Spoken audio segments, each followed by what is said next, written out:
me through the interception. Like you were kind of the receiver in that play almost. Oh no, I was the receiver. I think they just threw the ball to me. But no, man, I got to give it to Coach Solid and Coach Daniel Bullocks, man. They give me some great indicators. They give me great indicator tape. There's 135 clips, mind you, of indicator tape that we had before the game, the day before, and I watched it probably 10 times, and I knew, 2x2. For playing man, they're either gonna go slants or they're gonna go out route to the two. And I said, okay, if he gonna stutter at the line, he's doing a slant. If he's just gonna keep it pushing, he's gonna do it out. So I read it perfectly. I just broke underneath him, and then, I think, what was the quarterback's name? O'Connell. He threw me a perfect pass right to my hands. So, I gotta thank him for that, for sure. Yeah, last week you were happy that Robert trusted you with those blitz calls, and then you had the big sack there at the end. Yes, sir. Is that another example of Robert going back to the well, something at clutch time? You know what's crazy, man? We didn't run a lot of calls that I thought we were going to run. I think Coach Solid just said, we're going to stick to the basics. And I didn't get that cue this time. I didn't get the, hey, man, we're going to be blitzing you, man. Just be prepared.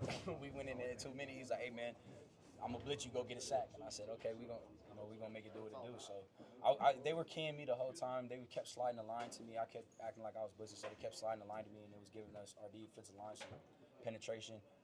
And then I think they forgot about me, and then I ended up getting into it. So. Chase, Shanahan said he thought you went to both end zones to celebrate your interception. Yeah. Do you recall what path you took? I remember like it was today. The first thing I did, man, I told Trent, man, as soon as I catch the ball, I'm going to be looking for you. I could not find the big silverback anywhere, so I just took off down the sideline. I was just like, man, I want everybody to see that I was telling them this is going to be my field tonight. And when I ran down that field, I made sure they seen it and heard it. Yeah, when did you tell him that? Huh? When did you tell him that? When I looked in the guy's face, I said, "This is mine. This is my place, man." And I was just thankful, man. I gave the ball to Trent. He's a big homie to me. He's a Hall of Famer, and he's a great dude, bro. So I be with him all the time that I can. I get as much knowledge as I can from him, and when I make a play, I want to kind of share that love with him. Is he a guy that you kind of leaned on last year when you were here? Oh yeah, him and Demo for sure, man. There'd be days, man, I didn't want to get up because I was on. I feel like I wasn't getting the recognition that I need or I wanted. But that's just a soft mentality, man. I kind of had to flip the script, and I feel like this year is a different story.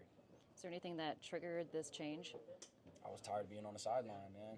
I was tired of being on, being in stuff like this when the homies is out there at war. So I told myself, man, whatever it needs to happen, whatever I need to do, I trained my body crazily on the off season, and I made sure that I was gonna, people are gonna know my name this year. Going all right so far? It could be better.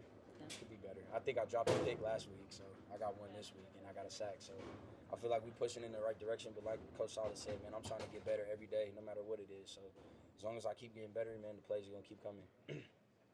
Thanks, Chase. Yep. Everybody.